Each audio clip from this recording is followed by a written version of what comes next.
কর্কট রাশি 2026-এর আগস্ট মাসটি কেমন যাবে যদি প্রথমেই জানাতে হয়, তাহলে প্রথমেই বলি 2026-এর আগস্ট মাস কর্কট রাশির জন্য একটি মিশ্র মাস। মিশ্র কেন বলছি, তার কারণ কিছুটা ভালো এবং কিছুটা খারাপ অবশ্যই কিন্তু এই মাসটির মধ্যে বিদ্যমান।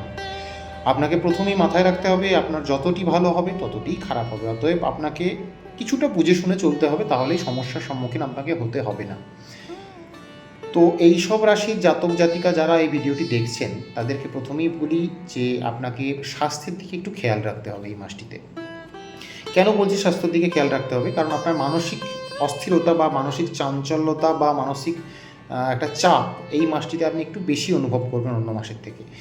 তো তার জন্য এমন কিছু ব্যাপার না, আপনি একটু মেডিটেশন করুন, একটু যোগব্যায়াম করুন, তাহলেই আপনি এর থেকে মুক্তি পাবেন, কোনো সমস্যা কিছু নেই। এরপর যদি পেশার কথা ভাবি, মানে আপনার চাকরি বা আপনার ব্যবসা বা আপনি যে পেশার সঙ্গে যুক্ত আছেন সেই পেশা নিয়ে একটু কম্পিটিশান বেশি কিন্তু এই মাসটাতে আপনাকে লক্ষ্য করতে হবে। মানে আপনার পিছনে লাগার লোক একটু বেশি আপনাকে যে কষ্ট দেবে বা জ্বালাবে, আপনার ঊর্ধ্বতন কর্তৃপক্ষের কাছে আপনাকে একটু বেশি জবাবদিহি করতে হবে। আপনার চাকরিতে আপনার যদি প্রমোশন এই মাসে হওয়ার কথা থাকে তো সেটা একটু যেন গড়িমসি করে হওয়ার কথা, মানে যেন আটকেই রয়েছে বা আটকে সত্যিই গেল, পরের মাসে হবে এরকম একটা, মানে এই মাসেতে আপনার একটু কষ্ট হওয়ার কথা, কিন্তু খুব বেশি ভয় পাবেন না, সমস্যা খুব বেশি হবে না। এরপর বলি আর্থিক অবস্থা।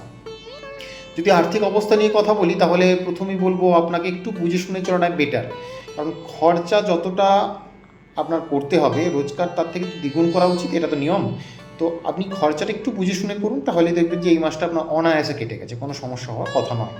এরপর বলি প্রেম ও পরিবার। আপনাকে প্রেম ও প্রণয়ের সঙ্গে যদি জড়িত হওয়ার এই মাসটিতে আপনার সম্ভাবনা এসে থাকে তাহলে বলুন একটু বিরত হয়ে যান, পরের মাসে যাবেন সেটার জন্য। ধরুন আপনার দেখাশোনা চলছে, এই মাসে দেখাশোনায় যাবেন না, পরের মাসে যাবেন। বা ধরুন আপনি সম্পর্কে যুক্ত হতে চাইছেন, মানে কোনো লাভ রিলেশনে যুক্ত হতে চাইছেন, তো পারলে এই মাসটা অ্যাভয়েড করার চেষ্টা করুন। অন্য কিছু না, তাতে আপনারই একটু সুমঙ্গল হবে।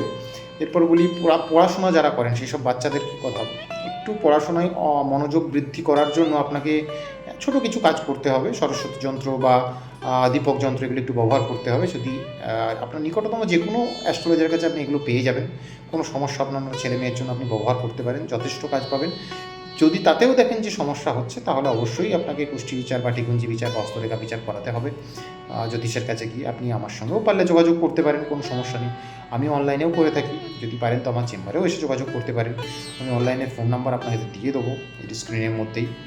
আর বেশি ভিডিওটি বড় করছি না, এখানেই শেষ করছি। মোটামুটি সবাই ভালো থাকার চেষ্টা করুন, নিয়ম মেনে থাকার চেষ্টা করুন, সৎ পথে থাকুন, সবাই ভালো থাকুন। নমস্কার।